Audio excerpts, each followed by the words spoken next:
He fainted when I walked down the aisle at their wedding. My husband pushed me off a cliff for my stepsister, but karma struck when I returned from the dead. Hello, everyone. Thank you for being here with me today. Before I begin my story, grab a warm cup of tea and get comfortable. I'd love to know what time of day you're watching this video. Please comment M for morning, A for afternoon, or E for evening. Now let me take you into this story. They say your life flashes before your eyes right before you die, but standing on the edge of that cliff in Big Sur, with the wind whipping my hair into a frenzy and the ocean roaring hundreds of feet below, I didn't see my life. I smelled Chanel No. 5. It was faint, buried under the salty scent of the Pacific and the musk of my husband's expensive cologne, but it was there, distinct floral cloying. It was the scent my stepsister Sabrina had worn since she was 16 years old. It was the scent that gave me headaches. And now it was clinging to the lapel of Garrett's jacket as he pulled me into what I thought was a loving embrace. "It's breathtaking, isn't it, Mallory?" Garrett's voice was right against my ear, but it lacked the warmth I used to crave. It sounded hollow, mechanical. "It is," I whispered, shivering slightly. "But it's getting cold, Garrett. Can we go back to the resort? We have that dinner reservation." He didn't let go. His grip on my shoulders tightened. It wasn't a hug anymore. It was a restraint. My heart started to hammer against my ribs, a primal warning bell ringing in the back of my mind. I tried to pull back just an inch to look at his face, but he held firm. "We can't go back yet," he said, and his voice dropped an octave devoid of any emotion. "We have to finish this." "Finish what?" I asked, my voice trembling. "Garrett, you're hurting me." He finally loosened his grip enough for me to turn. I looked up at the man I had shared my bed with for 5 years, the man I had bailed out of debt, the man I had built a life around. His eyes were cold dead. There was no love there. There was only calculation. He looked past me toward the horizon as if I were already gone. "I'm sorry, Mallory," he said, but his eyes didn't look sorry. They looked impatient. "But Sabrina, she needs this spot more than you do. She's waited long enough." The world seemed to stop. The sound of the waves vanished. All I could hear was the blood rushing in my ears. Sabrina, my stepsister, the woman I had supported, funded, and forgiven time and time again. The perfume on his jacket wasn't an accident. It was a mark of ownership. "What are you talking about?" I choked out, stepping back. My heel caught on a loose rock. Pebbles skittered over the edge, falling into the abyss. "Goodbye, Mallory," he whispered. Then he shoved me. It wasn't a stumble. It wasn't an accident. It was a violent, deliberate, two-handed push centered squarely on my chest. The force of it knocked the air from my lungs. My arms flailed, grabbing at empty air, grabbing at his jacket. But he stepped back, smoothing his lapel as if brushing off lint. Gravity took over. The sky spun. The cliff face blurred. I didn't scream. I couldn't. I just fell, watching the silhouette of my husband getting smaller and smaller against the twilight sky. Before we go any further into this nightmare, I want to take a second to welcome you. If you are listening to this, you are part of my journey. Now, I love reading your comments, so please take a moment to pause and let me know which city or state you are watching from today. Seeing your support from all over the world keeps me going. Now let me tell you what happens when the man you love tries to murder you. The fall felt like it lasted an eternity, but it must have only been seconds. I remember thinking about the inheritance my father had left me. I remember thinking about how Garrett had been asking about the life insurance clauses just last week. I had been so stupid, so blind. I braced for impact, expecting the shattering of bones on the jagged rocks below. I expected darkness. I expected the end. But fate, it seems, had a different plan for me. The storm that had been brewing off the coast all day had turned the ocean into a frenzy, raising the tide higher than usual. And unbeknownst to Garrett, and unbeknownst to me, illegal fishing trawlers often use this secluded cove to dump their damaged equipment. I didn't hit the rocks. I hit something yielding but rough, a massive tangled commercial fishing net that had snagged on the lower outcroppings of the cliff face, suspended just feet above the crashing waves. The impact was brutal. I felt a rib snap with a sickening crack. My leg twisted at an angle that forced a guttural scream from my throat, a sound that was immediately swallowed by the ocean's roar. The net groaned under my weight, the old fibers snapping one by one. I tumbled through the mesh, slowing my fall just enough so that when I finally hit the freezing black water, I wasn't impaled. I was broken, yes, but I was alive. The water was like 1,000 knives stabbing my skin. The cold paralyzed me instantly. I sank the weight of my clothes, pulling me down into the dark. I wanted to close my eyes. It would be so easy to just let go, to let the water fill my lungs and wash away the betrayal. Garrett wanted me dead. Sabrina wanted me dead. Why fight it? But then a face flashed in my mind. Not Garrett's, Sabrina's. I saw her smirk. I saw her trying on my jewelry. I saw her walking into my house, sleeping in my bed, spending my money. Rage is a powerful fuel. It burns hotter than love and lasts longer than grief. I kicked my good leg, clawing my way toward the surface. I broke through the water, gasping for air, choking on salt and bile. The current was strong, smashing me against the rocks, scraping the skin off my arms. I grabbed onto a piece of driftwood, clinging to it with everything I had left. "I will not die," I hissed through chattering teeth. "I will not let them win." The current dragged me around the point, away from the cliff, where Garrett was likely peering over, looking for my body. I drifted in and out of consciousness, the pain in my ribs pulsing with every beat of my heart. I don't know how long I was in the water. Minutes, hours. Eventually, the driftwood hit sand. I felt the rough texture of a beach beneath my knees. I tried to crawl, but my body refused to obey. I collapsed onto the wet sand, the darkness finally closing in around the edges of my vision. The last thing I saw was a pair of worn, muddy boots walking toward me and the beam of a flashlight cutting through the gloom.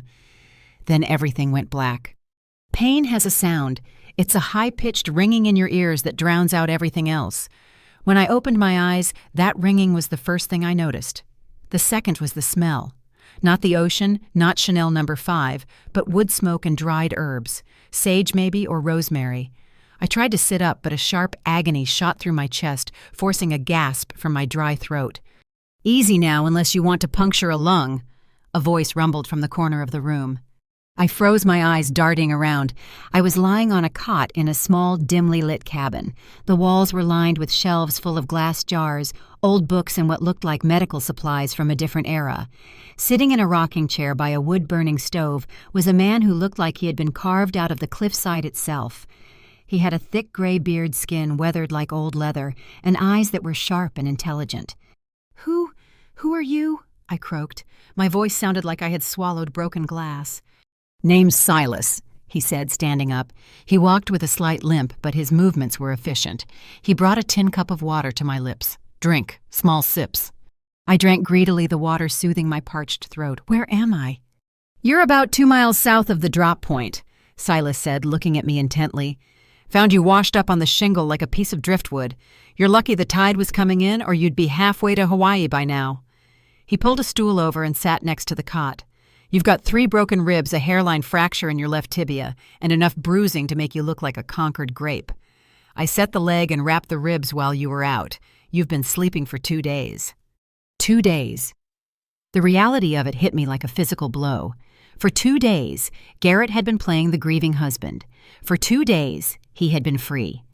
"I need a phone," I said, trying to push myself up again, ignoring the screaming pain in my side. "I need to call the police. My husband, he tried to kill me." Silas didn't look surprised. He didn't gasp or reach for a phone. He just nodded slowly, as if this was a story he had heard 1,000 times before. "I figured as much," he said calmly. "People don't usually fall off those cliffs fully dressed for dinner unless they were pushed, but you're not calling anyone right now." "Why not?" I demanded, panic rising in my chest. Was he working with Garrett? Was this another trap? Because if you call the police now, you're just a hysterical woman with a broken leg and a story that's hard to prove. Silas said, his voice hard, but not unkind. "And because I don't have a phone. I live off the grid. No landline, no cell service in this canyon." I slumped back onto the pillow, tears of frustration stinging my eyes. "He thinks I'm dead." "That," Silas said, pointing a calloused finger at me, "is your biggest advantage. A dead enemy is a careless enemy." He stood up and walked over to a small table, picking up a crumpled piece of newspaper. It smelled of fish guts and old coffee. He smoothed it out and handed it to me. "Went into town this morning for supplies," he said. Found this wrapped around my bait." I took the paper, my hands trembling. It was the local Gazette, and there on page 4 was my face. It was a photo from my wedding day 5 years ago. I looked so happy, so full of hope. The headline read, "Local architect presumed dead after tragic hiking accident." I read the article, my stomach churning. Garrett had spun a masterpiece of a lie. He claimed we were hiking to watch the sunset, that I had ventured too close to the edge to take a selfie, and that the ground had given way. He was devastated. He was inconsolable. "The search has been called off due to dangerous currents," the article concluded.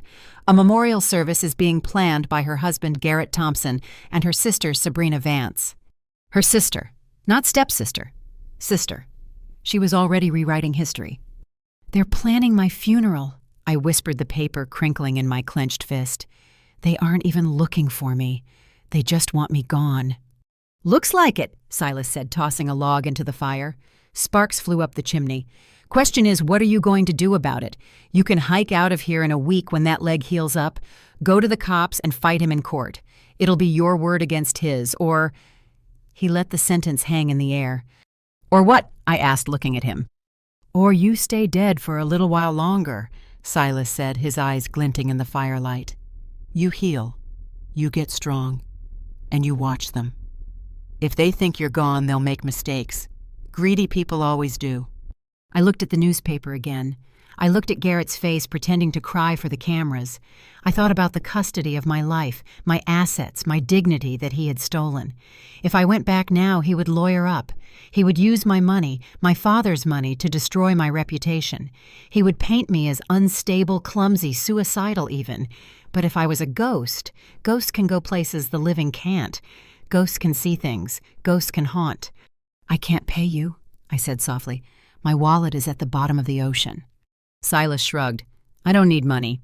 I need someone to help me fix the roof on the shed once you can stand. And I hate eating alone. You cook." "I'm a terrible cook," I admitted. "We'll work on it," he grunted. "Rest now. You've got a funeral to attend in spirit." I lay back, clutching the newspaper to my chest. The physical pain was still there, throbbing in time with my pulse. But a new sensation was taking root alongside it. A cold, hard resolve. Garrett wanted to write the end of my story. He wanted to close the book on Mallory Thompson. But he forgot one thing. I was an architect. I knew how to build things, and I knew how to dismantle them brick by brick. I wasn't going to just survive. I was going to bring the whole house down on top of them. The next few days in the cabin were a blur of agony and introspection.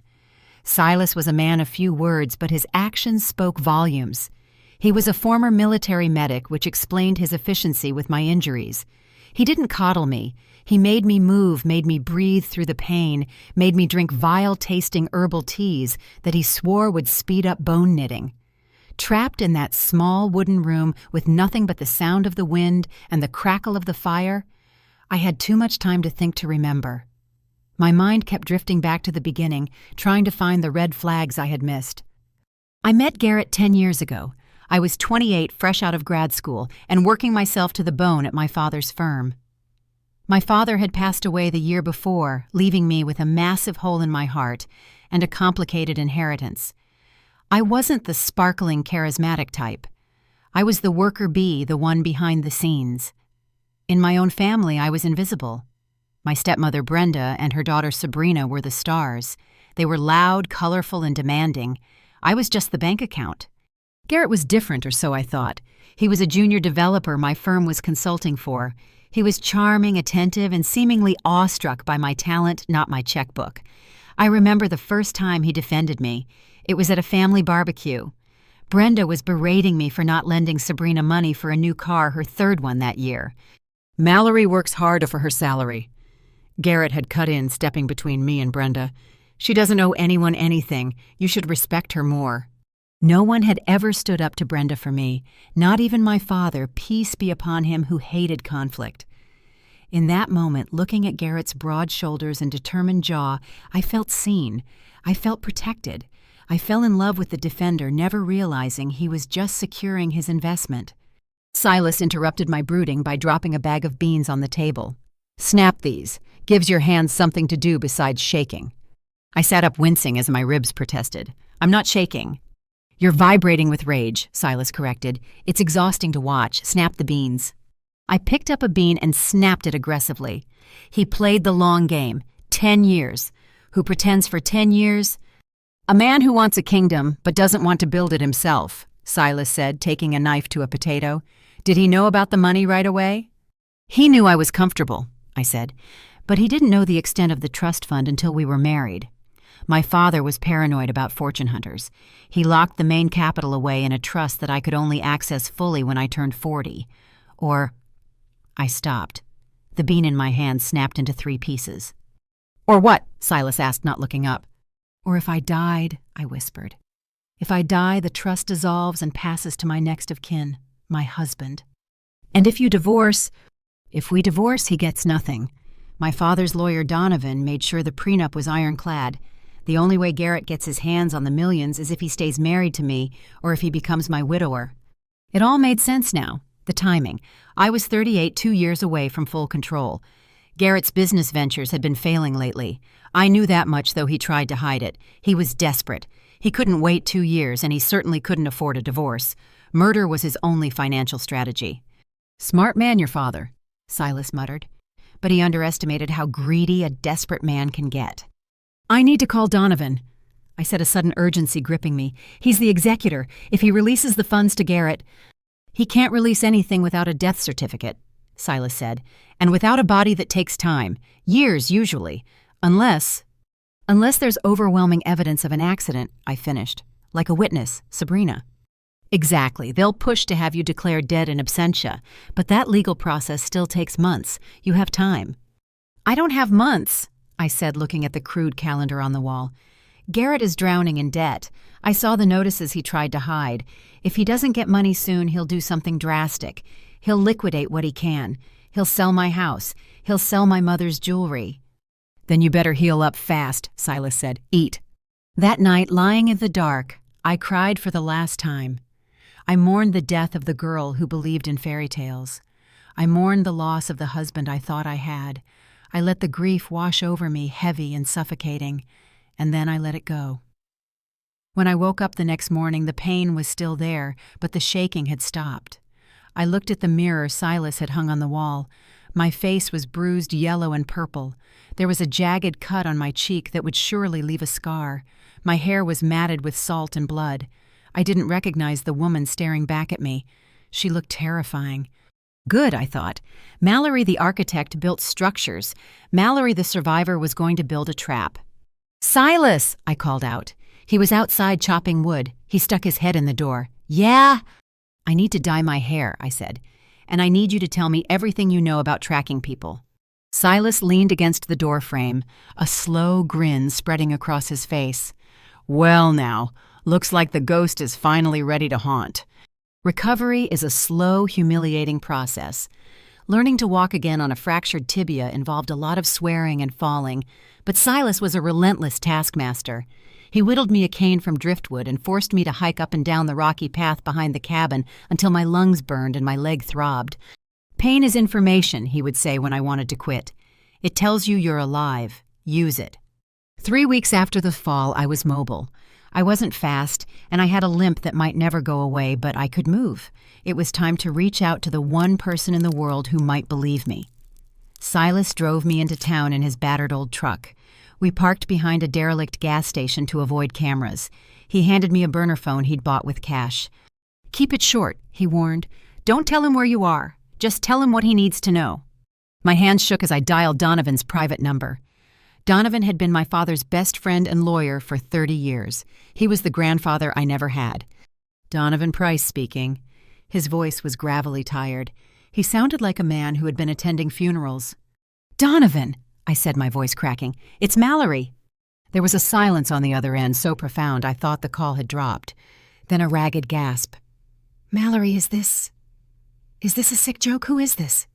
It's not a joke, Uncle Don, I said, using the nickname I hadn't used since I was a child. Ask me about the blue rabbit. It was a test.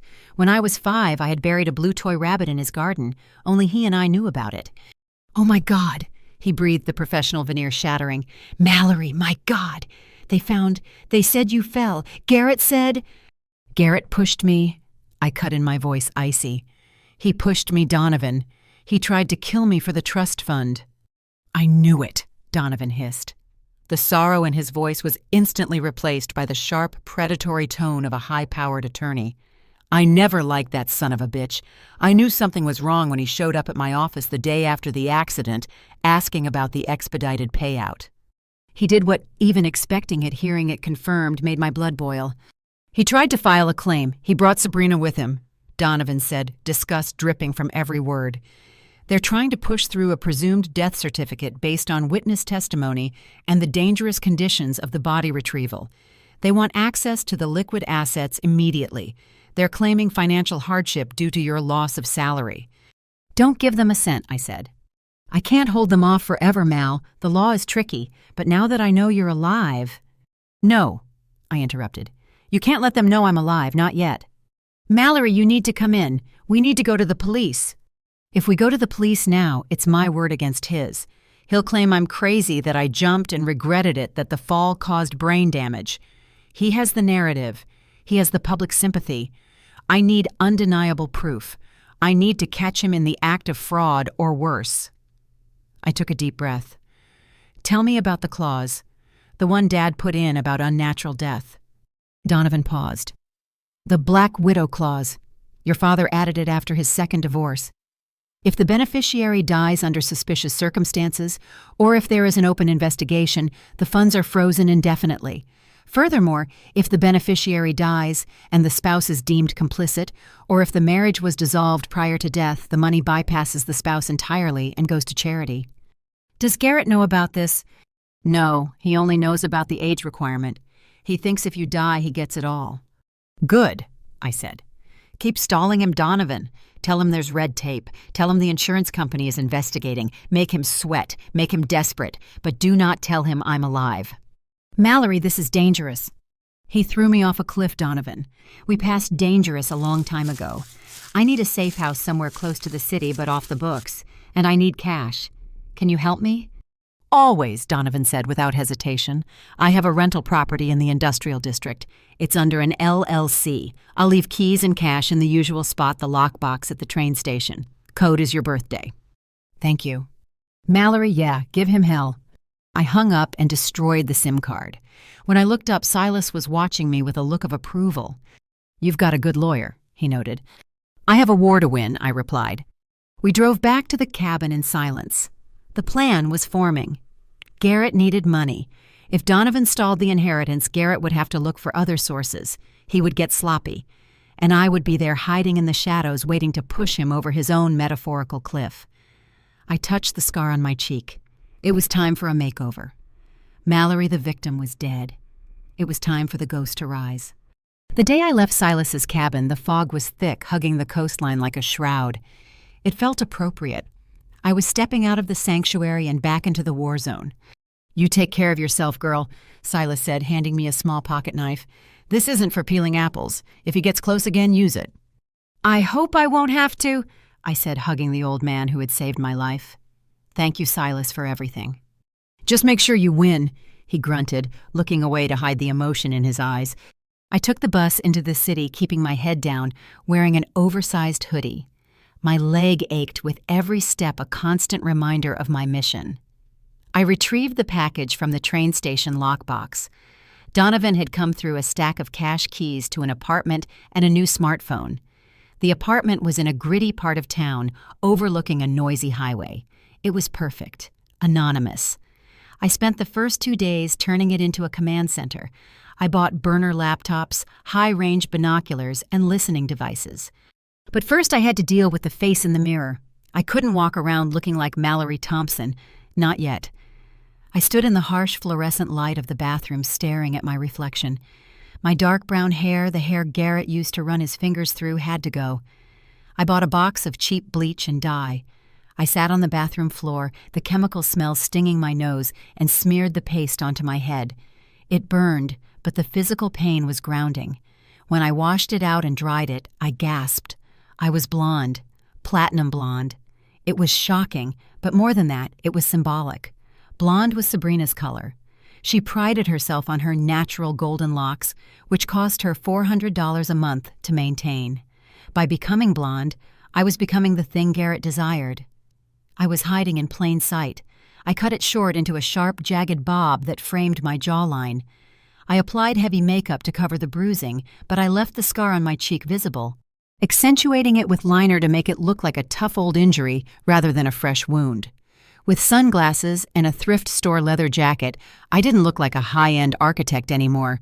I looked like someone you wouldn't want to mess with in a dark alley. Step 1 was complete.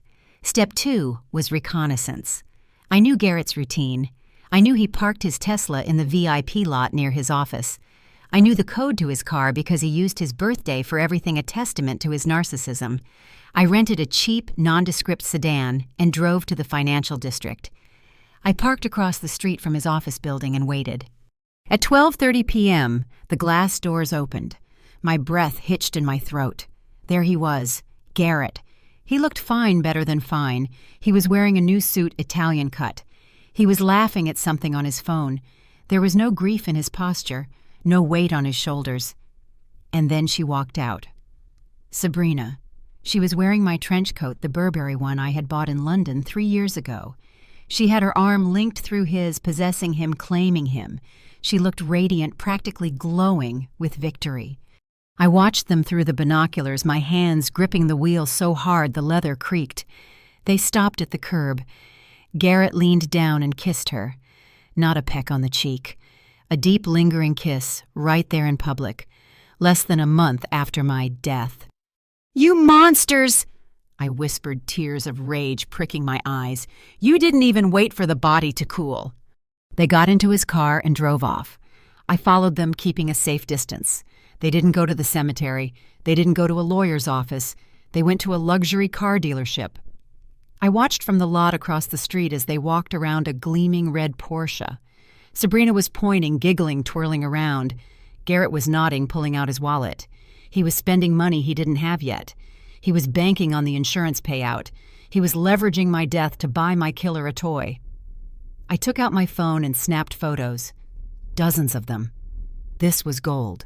Grieving husband and sister-in-law buying sports cars while the wife is missing. It would play well in court. It would play even better in the court of public opinion. But I wasn't ready to release them yet. I needed to know more. I needed to know how deep the rot went. That night, under the cover of darkness, I drove to the house. My house. The mid-century modern masterpiece I had designed myself. It sat on a hill, isolated and beautiful. I parked a mile away and hiked through the woods, my leg protesting every uneven step. I knew the security blind spots because I had drawn the blueprints. I crept up to the back of the garage. My heart pounded as I tapped into the external junction box. I connected my laptop to the smart home system. Garrett had never bothered to change the master admin passwords. He always said technology was my thing. "Big mistake, Garrett," I muttered. I watched the progress bar load. 98%, 99%, 100%. Access granted. I was in. I had control of the cameras, the microphones, the lights, the thermostat, the locks. I put my headphones on and clicked on the live feed from the living room. Garrett and Sabrina were there drinking my vintage wine. "Relax, baby," Garrett was saying. "Donovan is just being a prick. The money will come. The law is on our side." "I hate waiting," Sabrina whined, kicking her feet up on the white suede sofa, feet clad in muddy boots. "And I hate this house. It feels like her." "We'll sell it as soon as the deed transfers," Garrett promised. "We'll buy a penthouse in the city. Just us. No ghost of Mallory to haunt us." I smiled in the darkness. "Oh, you have no idea," I whispered. Over the next week, I became a digital voyeur in my own home. I sat in my dingy apartment eating takeout noodles, watching Garrett and Sabrina live the life I had built. It was a form of torture, but it was also an education. I learned that Sabrina's hatred for me wasn't just simple jealousy. It was pathological. One evening, watching the kitchen feed, I saw Brenda, my stepmother, come over for dinner. They were eating steaks, probably bought with my credit card, which I realized they hadn't canceled yet. "This is the life you deserve, sweetie," Brenda cooed, pouring more wine for Sabrina. "I always said you were meant for better things than your sister. Mallory was always so dreary, so serious. She was a bore." "Mom," Sabrina laughed, her mouth full. "Always studying, always working. Look at me, I'm an architect, I'm so smart. She never knew how to live. She was selfish too, Brenda added. Remember when she refused to give up her college fund to help you with modeling school, said she earned it because she had scholarships, as if family doesn't come first. My jaw dropped. The audacity. My college fund was money my mother, my biological mother, had saved for me before she died. Brenda had tried to drain it to pay for Sabrina's modeling career, which consisted of 2 photo shoots and a scam agency fee. My father had put his foot down for once, blocking Brenda's access. Apparently, she had held that grudge for 20 years. Well, she's paying for it now, Garrett said, raising his glass. To Mallory, the best investor I ever had. They all clinked glasses. I felt bile rise in my throat. They didn't just kill me, they despised me. They felt entitled to my murder. But the surveillance also revealed the cracks in their armor. Garrett was taking calls in the study late at night, whispering so Sabrina wouldn't hear. I need more time, I heard him plead one Tuesday. The insurance is delayed. Look, I can get you 10 grand by Friday. No, don't come to the house, please. He hung up looking pale. He opened his laptop and I zoomed in on the screen via the ceiling camera. He was looking at a crypto exchange. His portfolio was a sea of red. He had lost nearly everything. He wasn't just broke, he was underwater. So that's it, I mused, taking notes. You borrowed money from the wrong people, didn't you, Garrett? Meanwhile, Sabrina was becoming increasingly paranoid. She complained about noises. She said the house felt cold. It's just the wind, Sab, Garrett would snap, clearly stressed by his secret financial ruin. It's not the wind, I smell her, Sabrina shrieked one night. I swear I smelled her perfume in the hallway. I smirked. I hadn't even started messing with them yet, and her guilty conscience was already doing half the work. But I decided to give her conscience a little nudge. I knew the house had a sophisticated HVAC system with scent diffusers, a feature I'd installed to make the house smell like white tea and thyme. I remotely accessed the system controls. I couldn't change the scent cartridge from afar, but I could mess with the airflow. I waited until 2 a.m. when the house was silent. I cranked the AC in the master bedroom down to 60 degrees. On the night vision camera, I saw Sabrina shiver and pull the duvet up. Garrett groaned in his sleep. Then I accessed the multi-room audio system. I didn't play anything loud. I didn't want to wake them fully. I selected a track of white noise but overlaid it with a very faint low-frequency sound, a sound barely audible to the human ear, but known to cause feelings of unease and anxiety. I played it only in the bedroom. Sabrina tossed and turned. She sat up looking around into the darkness. "Gare," she hissed. "Garrett, wake up." "What?" he grumbled. "It's freezing, and I feel like someone is watching us." "Go to sleep, Sabrina. You're crazy." "I'm not crazy." She got up and turned on the lights. "I'm telling you, this house is cursed." This was good, but I needed to get physically closer. I needed to plant evidence that would make them turn on each other. I waited for a day when I knew they would both be out. Garrett had a meeting with his creditors' loan sharks, and Sabrina had a spa day. I drove to the house. I parked in the woods and limped to the back door. I punched in the code. It beeped green. Entering the house was surreal. It was exactly as I had left it, yet it felt violated. My photos were gone, replaced by generic art prints. My clothes were missing from the closet. Sabrina had likely thrown them out or sold them. I went to the master bathroom. I opened the medicine cabinet. Garrett's anxiety meds were there. I took a few pills out of the bottle, just enough so he would wonder if he'd taken more than he thought. Then I went to the guest room, where Sabrina kept her hoard of shopping bags. I found a bottle of her Chanel No. 5. I took it to the garage. I sprayed the driver's seat of Garrett's Tesla liberally with it. Then I took a lipstick, a shade I used to wear a deep crimson, and left a faint smudge on the collar of one of Garrett's white shirts hanging in the laundry room. It was a classic move, simple cliché even. But for a woman like Sabrina, whose entire relationship with Garrett was built on infidelity, it would be nuclear. She would smell her own perfume on him and think nothing of it. But the lipstick, that wasn't hers. And if she thought Garrett was cheating on her, well, a thief always fears being robbed. I left the house, leaving the back door slightly ajar, just enough to trigger the "door open" notification on Garrett's phone, later making him think he was forgetful. The seeds were planted. Now I just had to wait for the weeds to grow. The fallout was immediate and spectacular. The next morning, I watched the kitchen feed with a cup of coffee in hand. Garrett was trying to drink his espresso, but his hand was shaking. The door open alert had kept him up half the night, searching the house with a baseball bat. He looked haggard. Sabrina stormed into the kitchen holding the white shirt. "Who is she?" she screamed, throwing the shirt at him. Garrett flinched, spilling coffee on the counter. "What the hell are you talking about?" "The lipstick, Garrett. Who is she? Are you seeing someone else? Is that where you go when you say you're meeting investors?" See. "I'm not seeing anyone," Garrett yelled back, standing up. "I'm trying to keep us from losing everything. I don't know where that came from. Maybe it's old. Maybe it's Mallory's." "Mallory didn't wear this shade," Sabrina shrieked. "She wore boring nude colors. This is red. Who is she?" "You're calling someone a cheater."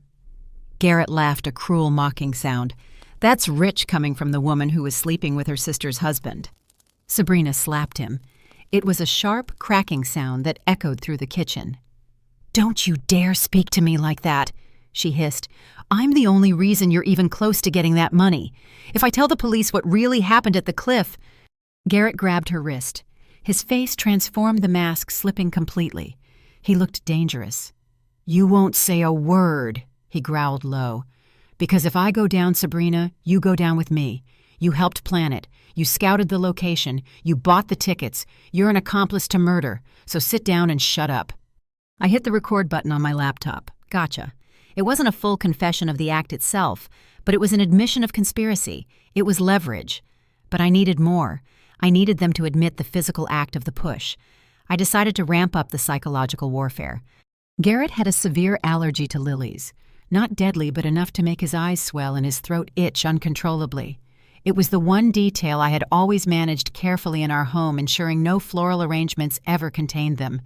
I placed an order with a local florist for a massive bouquet of stargazer lilies, the most fragrant kind. I requested a card that said simply, "Thinking of you." No name. I had them delivered to his office, not the house. When I checked the office bug audio only later that afternoon, I heard him sneezing violently. "Get these out of here," he was yelling at his assistant. "Who sent these?" "There's no name, sir, just a card." "It's her," he muttered. I could hear the fear in his voice. "It's Sabrina. She's trying to punish me." He called Sabrina. "Did you send lilies to my office?" he demanded, his voice thick with congestion. "What? No, I'm at the mall." "Don't lie to me. You know I'm allergic. You're trying to blind me." "I didn't send them, you paranoid freak." They hung up on each other. Paranoia was setting in. They were no longer a team. They were enemies trapped in the same sinking ship. That night, I decided to play my ace. I had recorded a snippet of audio from an old home video. It was just me laughing a soft, happy laugh from better times. I waited until 3:33 a.m., the witching hour. I hacked the smart speaker in the hallway outside their bedroom. I played the laugh once quietly, then silence. Then I played the sound of footsteps, a recording of heels clicking on hardwood floors, click, click, click. I watched the bedroom feed. Garrett shot up in bed, eyes wide. He grabbed the gun from his nightstand. "Did you hear that?" he whispered. Sabrina was crying under the covers. "It's her. She's back. She's back." "Shut up!" Garrett yelled, jumping out of bed. He ran into the hallway, gun raised. "Who's there? Show yourself." The hallway was empty. I waited until he walked past the guest room. Then I triggered the smart lights in that room to flicker on and off rapidly. Garrett spun around, firing a shot into the wall. Bang! The gunshot was deafening. Sabrina screamed, "Garrett, stop it!" He stood there panting, chest heaving, staring at the empty guest room. "I know you're here," he screamed into the empty house. "You're dead. I watched you fall. I watched you die." Bingo. I didn't have that on video. He was in the hallway out of the camera's view, but the audio picked it up clearly. "I watched you fall. I watched you die." It contradicted his statement to the police that he had looked away or tried to grab me. It proved he watched. It proved intent. But it still wasn't enough to convict him of murder beyond a reasonable doubt without a body. A good defense lawyer could argue it was PTSD, a hallucination, a metaphor. I needed to catch him signing the papers. I needed to catch him committing the fraud that was the motive for the murder. And thanks to Donovan, the trap was set for the wedding. The week leading up to the wedding was a spectacle of disintegration. Garrett looked like a walking corpse. He had dark circles under his eyes, he was losing weight, and he flinched at loud noises. Sabrina wasn't doing much better. She had started drinking heavily during the day, but the wedding planning continued. It had to. It was their lifeline. Donovan called me on the burner phone. "He's pushing for custody of the estate assets again," Donovan said. "He came to my office with a forged document, a letter he claims he found in your desk written by you, stating that in the event of your disappearance, he should have immediate power of attorney. He forged my handwriting," I asked, impressed by his stupidity. "It's a decent forgery, but he used a pen that wasn't manufactured until last year on paper dated 3 years ago. Amateur hour. But here's the kicker, he's using this to try and secure a bridge loan from a private lender. A shark. He's borrowing against the inheritance he hasn't received yet." "Exactly. And the lender requires proof of marriage to the new beneficiary, Sabrina, since she's the secondary heir if you're dead and he's incapacitated. It's a mess, Mallory. But the bottom line is, if he doesn't get married on Saturday, the loan falls through. And if the loan falls through, the people he owes money to are going to break his legs." "So the wedding is non-negotiable for him," I said. "It's life or death. He has to marry Sabrina to consolidate their claim and satisfy the lenders." "Perfect," I said. "Then let's give him a wedding he'll never forget." I spent the next 2 days gathering every scrap of evidence, the audio recordings of their fights, the video of the confession in the hallway, the photos of the car dealership, the screenshots of his crypto losses, the logs of him hacking into my bank accounts, which I had let him do, tracing the IP address right back to his phone. I compiled it all into a presentation, a digital slideshow of damnation. I called the hotel where the wedding was being held. Posing as the wedding planner's assistant, I spoke to the AV tech. "Mr. Thompson wants a surprise video montage for the bride," I said, my voice bubbly and professional. "He sent over the file. Can I email it to you? It needs to play right after the vows before the kiss. Big surprise." "Sure thing," the tech said. "Send it over." I sent the file. It was password protected. I told him I'd text him the password on the day of for security. Everything was in place. But there was one last loose end. Brenda. My stepmother had been surprisingly quiet. I tuned into the house cameras one last time. Brenda was in the living room with Sabrina. "Are you sure about this, honey?" Brenda asked, adjusting Sabrina's veil. "Garrett seems unstable." "I don't care if he's crazy, Mom," Sabrina snapped. "He's going to be worth $50 million as soon as the death certificate clears. Once we're married, half of that is mine. If he loses it, I'll divorce him and take my cut. I just need the ring on my finger." "That's my girl," Brenda smiled. "Smart. Unlike Mallory, she never understood that love is a business transaction." I turned off the laptop. My hand was shaking not from fear but from pure cold anger. They were vultures picking at my bones before I was even in the ground. "Love is a business transaction," I repeated to the empty apartment. "Fine, then let's close the deal." I looked at the white suit hanging on the door. It was sharp-tailored and powerful. It was the armor of a woman who built skyscrapers. Tomorrow, I wouldn't be hiding in the shadows. Tomorrow, I wouldn't be the ghost in the hallway or the voice on the speaker. Tomorrow, I would be the storm. I checked my phone. One new message from Donovan. "Police are on standby. They will wait for your signal. Good luck, kid." I lay down on the cheap mattress, staring at the cracked ceiling. I thought about the cliff. I thought about the push. I thought about the way Garrett had looked at me with dead eyes. He thought he had destroyed me. He thought he had erased Mallory Thompson from the earth. He was about to learn that you can't kill a foundation. You can strip away the walls, you can break the windows, you can burn the roof, but the foundation remains. And on that foundation, I was going to build his prison. The sun set over the city, casting long shadows across the floor. It was the last night I would spend in hiding. I closed my eyes and whispered into the dark, "See you at the altar, darling." The night before the wedding is supposed to be filled with anticipation and joy. For Garrett and Sabrina, it was a descent into madness. I wasn't done with them yet. I needed one final piece of evidence. I needed Garrett to confess his guilt not to Sabrina, but to me, or at least to the idea of me. I knew Garrett's habits. When he was stressed, he drank scotch. When he was really stressed, he talked to himself. It was a tic he had developed years ago, a way of rationalizing his bad decisions. I accessed the smart home system again. It was 1 a.m.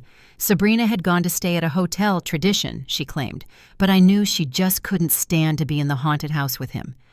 Garrett was alone. He was sitting in the living room surrounded by boxes.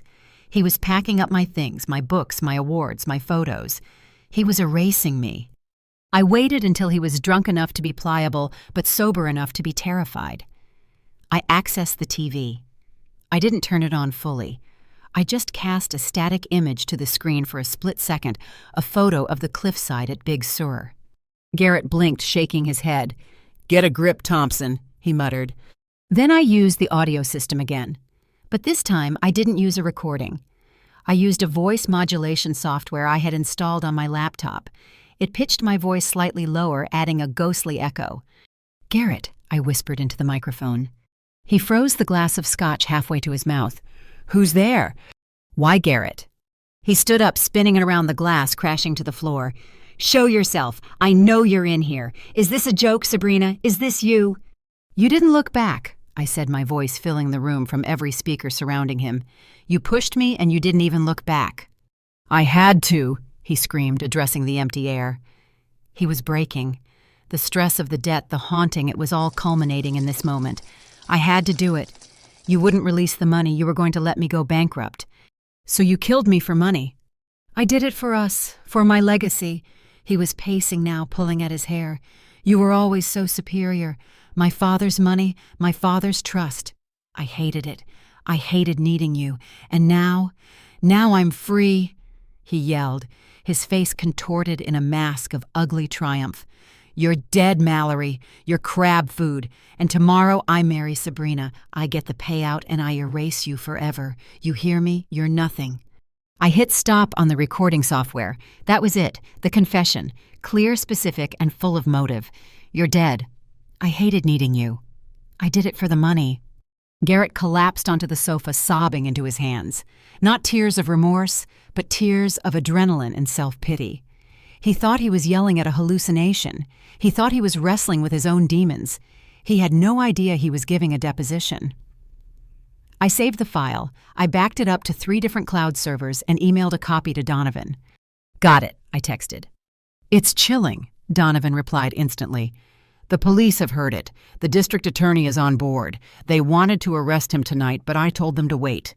We stick to the plan. We stick to the plan, I agreed. If they arrested him tonight, it would be a quiet affair. A knock on the door, a ride in a squad car.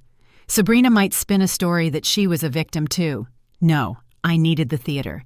I needed the spectacle. I needed everyone who mattered, the investors, the society friends, the family members who had turned a blind eye to Brenda's abuse, to see exactly who Garrett Thompson was. I closed my laptop. My hands were steady. I went to the closet and pulled out the white suit. I ran my fingers over the fabric. It was Italian silk, structured and sharp. I had designed it myself for the Pritzker Prize ceremony I hoped to attend one day. It wasn't a wedding dress. It was a power suit. I laid out my accessories, the heels 4 inches lethal, the earrings simple diamonds, and the perfume, not my usual white tea scent. I picked up the small bottle I had bought online. Chanel No. 5. I was going to wear Sabrina's scent. I was going to smell like his betrayal. When I walked past him, I wanted that scent to hit him like a physical blow, triggering the memory of the cliff, the guilt, and the woman he conspired with. It was psychological warfare until the very end. Sleep well, husband, I whispered to the dark city. Tomorrow the widow becomes the executioner. The morning of the wedding was bright and clear, a cruel contrast to the storm that was brewing. I woke at dawn, not with anxiety, but with a strange, cold clarity. I showered, scrubbing my skin until it was pink, washing away the last remnants of hiding and fear. I dried my short platinum hair, styling it slick and modern. I applied my makeup with surgical precision foundation to even out my skin contour to sharpen my cheekbones and a bold, blood-red lip. I didn't cover the scar on my cheek this time. I traced it with highlighter, making it shine.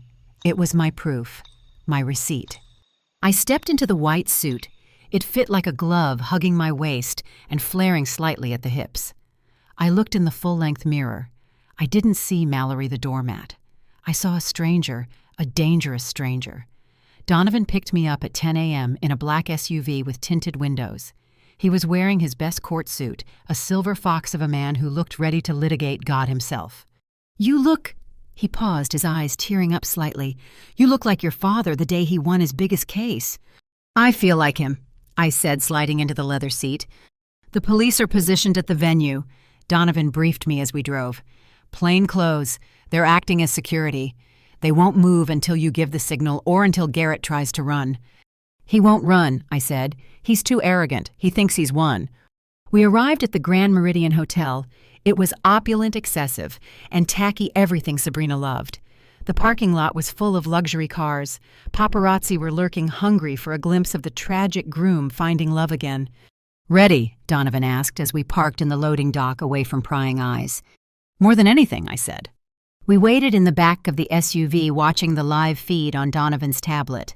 The ceremony was starting. I saw my stepmother Brenda weeping fake tears in the front row, wearing a hat that looked like a dead bird.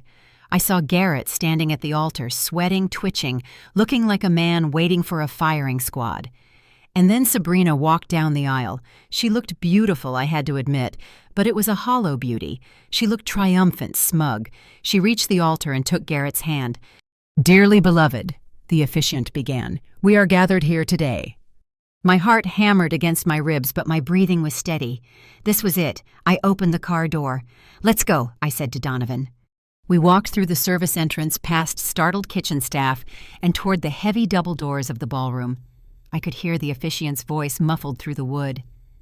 "To join this man and this woman in holy matrimony." I put my hand on the brass handle. The metal was cold. "Wait for the objection," Donovan whispered. "If anyone here has just cause why these two should not be joined?" This was the part in movies where someone bursts in. It's a cliché, but clichés exist for a reason. I pushed the doors open. They were heavy, but my adrenaline made them feel like paper. They swung wide, hitting the stops with a loud thud. The sound of the doors opening was like a gunshot in the silent ballroom. Every head turned. 300 people, the elite of the city, Garrett's business partners, Sabrina's friends, my father's old colleagues twisted in their seats. At first there was confusion. They saw a woman in a white suit with short blonde hair and dark sunglasses. They didn't recognize me. Then I took off the sunglasses. A gasp rippled through the room. It started in the back and rolled forward like a wave. I heard someone whisper, "Oh my God." I heard the sound of glass shattering as a waiter dropped a tray of champagne flutes. I didn't stop. I walked down the center aisle. Click, click, click. The sound of my heels on the marble floor was the only sound in the room. I locked eyes with Garrett. His face went through a transformation that was terrifying to behold. Confusion, recognition, and then pure, unadulterated horror. His skin turned the color of ash. His mouth opened, but no sound came out. His knees buckled. He actually grabbed Sabrina's veil to steady himself, ripping it from her head. "Ghost!" he stammered, his voice high and thin. "No, no, no!" Sabrina turned. Her eyes went wide. She looked from me to Garrett, then back to me. She didn't faint. She looked furious. "Who invited her?" she screeched, her voice cracking. "Get her out of here, security!" "I don't think security is going to help you, Sabrina," I said. My voice calm, projected perfectly in the room's acoustics. I didn't need a microphone. "Considering half of them are undercover police officers." I stopped 10 feet from the altar. I stood tall, my chin lifted, letting the light catch the scar on my cheek. "Hello, husband," I said. "You look like you've seen a ghost, but I'm afraid I'm very much flesh and blood." Garrett was hyperventilating. He clutched his chest. "Mallory, but I watched the cliff." "Yes," I said, my voice cutting through the air like a knife. "You watched me fall. You watched me hit the water. And you walked away to plan your wedding." The crowd erupted. Murmurs turned into shouts. Brenda stood up, knocking over her chair. "Mallory, baby, you're alive!" She tried to rush toward me, playing the relieved mother. I held up a hand, stopping her in her tracks. "Don't," I said coldly. "Don't pretend you're happy, Brenda. You're just worried about who's going to pay for your country club membership now." I turned back to Garrett. He had sunk to the floor, sitting on the steps of the altar, pulling at his collar. "How," he wheezed, How are you here?" "Karma Garrett," I said, taking a step closer, "and a very strong fishing net." I looked at Sabrina. She was trembling, but her eyes were darting around looking for an exit. "You can't do this," she hissed. "This is my day." "It was never your day, Sabrina," I said. "It was my funeral disguised as a party, and I decided to attend." I reached into my pocket and pulled out a small remote control. I pointed it at the massive projection screen behind the altar, which was currently displaying a slideshow of Garrett and Sabrina. "You wanted to show everyone a video, Garrett. I took the liberty of updating the file." The room went deadly silent. Everyone held their breath. Garrett looked at the remote in my hand with the eyes of a condemned man looking at the switch of an electric chair. I smiled a cold, hard smile.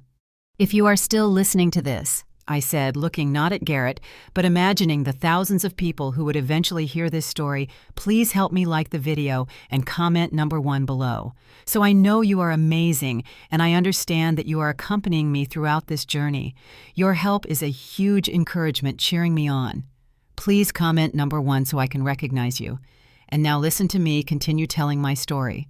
I pressed the button. The screen flickered. The sappy music of their slideshow cut out, replaced by the hiss of static. Then the audio filled the room. "Goodbye, Mallory." It was Garrett's voice, unmistakable. Then a visual. It was grainy, taken from a long-distance lens, but clear enough. It was footage Donovan's private investigator had managed to reconstruct from a tourist's drone footage we found later. It showed 2 figures on a cliff. One pushed the other. The ballroom gasped as one. Then the screen changed. It was the hallway video from the night I played the ghost. "I watched you fall. I watched you die." Garrett's voice screamed from the speakers, distorted with fear and rage. "I did it for the money I hated needing you." The video cut to the kitchen conversation. "If I go down, Sabrina, you go down with me. You're an accomplice to murder." I hit the pause button. The image frozen on the screen was Garrett's face twisted in anger, gripping Sabrina's wrist. I lowered the remote. The silence in the room was heavy, suffocating. "Ladies and gentlemen," I said, my voice steady, "I apologize for interrupting the festivities, but I thought you should know that the groom is currently married to me, and the bride is his co-conspirator in my attempted murder." Garrett was sobbing now, curled into a ball on the altar steps. He was broken. But Sabrina, she was a survivor of a different kind. She realized the ship was sinking. She spun on Garrett, kicking him with her satin heels. "You liar!" she screamed, her voice shrill and panicked. "You told me it was an accident. You told me she slipped." "Sabrina, stop," I said, bored. "We all heard the tape. You scouted the location." "He forced me!" Sabrina yelled, turning to the crowd, her mascara running. "He's abusive. He threatened me. I was scared for my life." "You seemed happy enough spending my money on that Porsche," I noted dryly. "He made me buy it," she sobbed, playing the victim with Oscar-worthy dedication. Garrett finally looked up. His eyes were red-rimmed with madness. "You witch!" he spat at Sabrina. "You came up with the idea. You said if she wasn't here, we could have it all. You fed me the poison about how she looked down on me." "Liar!" Sabrina shrieked. She lunged at him, clawing at his face. It was pathetic. It was ugly. "That's enough," a deep voice boomed. Donovan stepped forward, followed by 6 plainclothes officers who pulled their badges. "Garrett Thompson, Sabrina Vance," the lead officer announced. "You are under arrest for conspiracy to commit murder, insurance fraud, and embezzlement." The officers moved in. They hauled Garrett up. He didn't resist. He looked at me one last time as they cuffed his hands behind his back. "Mallory," he whispered, I loved you once." I looked him dead in the eye. "No, Garrett," I said softly. "You loved the way I made you feel important. There's a difference." They dragged him away.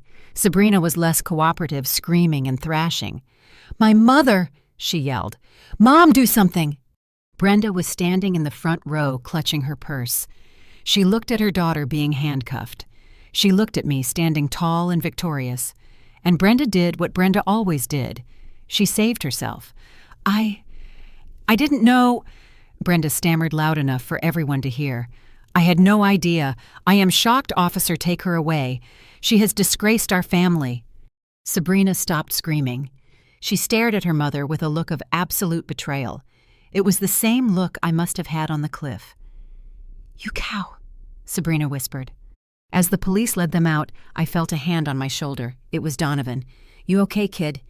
I took a deep breath. The air smelled of justice. "I'm better than okay, Donovan," I said.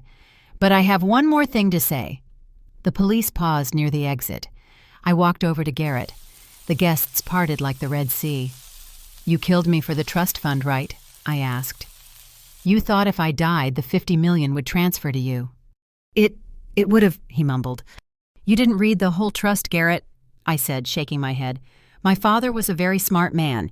He added a secondary clause, the unnatural death clause." Garrett blinked. "What?" "If I die of natural causes, my spouse inherits," I explained, my voice loud and clear. "But if I die under suspicious circumstances, or if there is any foul play suspected, the trust is immediately liquidated and donated to a shelter for battered women. Every single cent." Garrett's face went slack. "Even if you had gotten away with it?" I continued, leaning in close. "Even if you were never caught, you would have gotten nothing. Zero. You killed me for a check that would have bounced Garrett."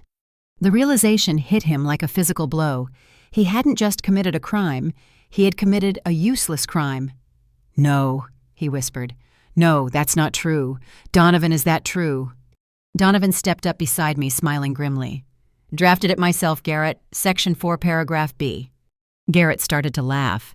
It was a high, broken sound. He laughed until he started to choke. He realized the cosmic joke of his own greed. "I killed her for nothing," he giggled hysterically. "For nothing." "Get him out of here," the officer said, looking disgusted. They dragged him out, his laughter echoing down the hallway. I turned back to the crowd. "The bar is open," I said into the microphone, dropping it onto the floor. "Drink up, it's on me. It's the last dime of mine you'll ever see." I walked out of the ballroom, head held high, leaving the ruins of my old life behind me. I walked straight to the hotel lobby where Brenda was trying to sneak out. "Going somewhere?" I asked. Brenda jumped. "Mallory, sweetheart, I was just coming to find you. Oh, thank God you're safe." She reached out to embrace me. I stepped back. "Stop it, Brenda," I said tiredly. "The show is over." "Mallory, you have to believe me," she pleaded. "I'm a victim too. We're family." "We are not family," I said. "Family doesn't let their stepdaughter be treated like a servant. Family doesn't steal college funds. And family certainly doesn't try to mooch off the murder of their kin." I have nowhere to go," Brenda whimpered. "You're not moving into my house, Brenda. I've already filed a restraining order." Donovan handed her a thick envelope. "You have 24 hours to remove your personal effects," he said. "After that, the locks change." Brenda went pale. She grabbed the envelope and ran. No hug, no apology, just self-preservation. I watched her go. It didn't feel like triumph. It felt like taking out the trash. "You okay?" Donovan asked again. "I'm tired." I admitted, the adrenaline finally fading. "I just want to go home." "Not your house," Donovan said gently. "It's a crime scene now." "I know," I said, "but take me to the ocean." The weeks following the wedding were a media circus. The zombie bride story was everywhere. I refused all interviews, letting Donovan handle the press. The legal process was swift. The evidence was overwhelming. Sabrina turned state's witness faster than she could say Gucci testifying against Garrett for a reduced sentence. She got 8 years for conspiracy and fraud. Garrett got the book thrown at him. Attempted murder, insurance fraud, embezzlement, grand larceny. The trial lasted 3 weeks. I attended every day wearing my white suit. He never looked at me. When the verdict was read, guilty on all counts, he didn't react. He just closed his eyes. Life sentence, no parole for 25 years. It was over, but there was still the matter of the house. I went back there once. It smelled of stale air and bad memories. I called a real estate agent that afternoon. "Sell it," I said, "as is furniture and all." "But Mrs. Thompson, it's a masterpiece, your design." "It's a mausoleum," I corrected. "Sell it and donate the proceeds to St. Jude's Children's Hospital, all of it." I didn't want the dirty money. I kept the trust fund. That was my father's legacy. But the house, the cars, the things we had bought together, I scorched the earth. Brenda tried to sue me for emotional distress. Donovan laughed the case out of court. Last I heard, she was working as a greeter at a casino in Nevada. The hardest part was forgiving myself. For 10 years, I had let them treat me like a doormat. Garrett pushed me, yes, but I had walked to the edge of the cliff willingly. I needed to forgive the girl who fell so the woman who rose could live. 6 months after the trial, I went to visit Garrett in prison. He looked terrible in his orange jumpsuit. "Did you come to gloat?" he asked. "No," I said, holding up the finalized divorce decree against the glass. "I came to give you this. You're free.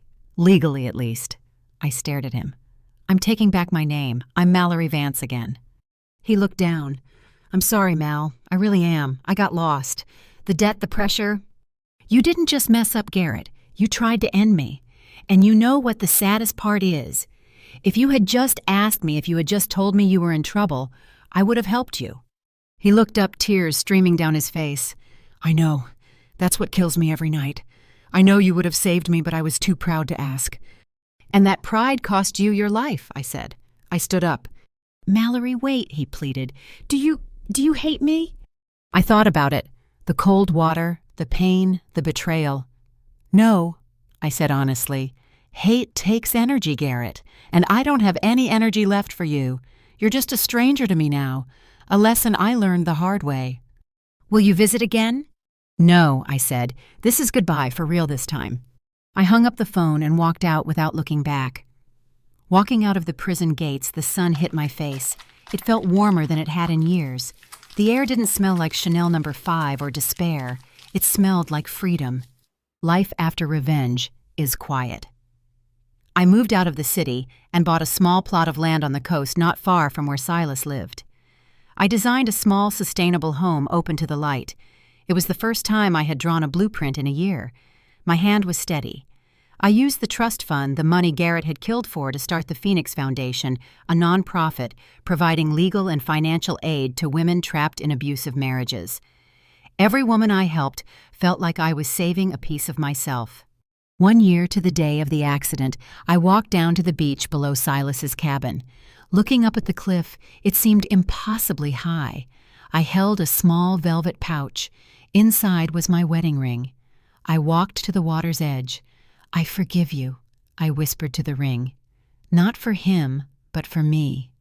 I forgive myself for loving the wrong man. I forgive myself for being blind." I pulled my arm back and threw it. It arched through the air, catching the light one last time before splashing into the waves. A tiny ripple, and then it was gone. I felt a weight lift off my chest that I hadn't even realized I was carrying. "Good throw," Silas said from his seat on a piece of driftwood.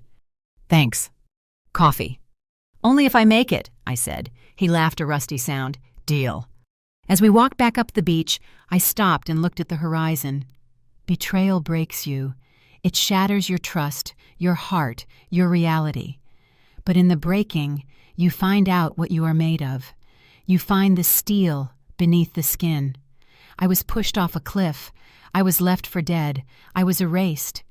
But I clawed my way back, not to reclaim my old life, but to build a new one. A life where I am the architect. A life where I am the hero, not the victim. My name is Mallory Vance. I am a survivor. And this is just the beginning. Thank you so much for listening to my story. It wasn't easy to share, but I hope it reminds you that no matter how far you fall, you can always climb back up. If this story resonated with you, or if you've ever had to rebuild your life from the ashes, please give this video a like and share it with someone who needs to hear it. And don't forget to subscribe for more stories of justice and survival. Until next time, take care of yourselves, and remember the best revenge is living well. Goodbye.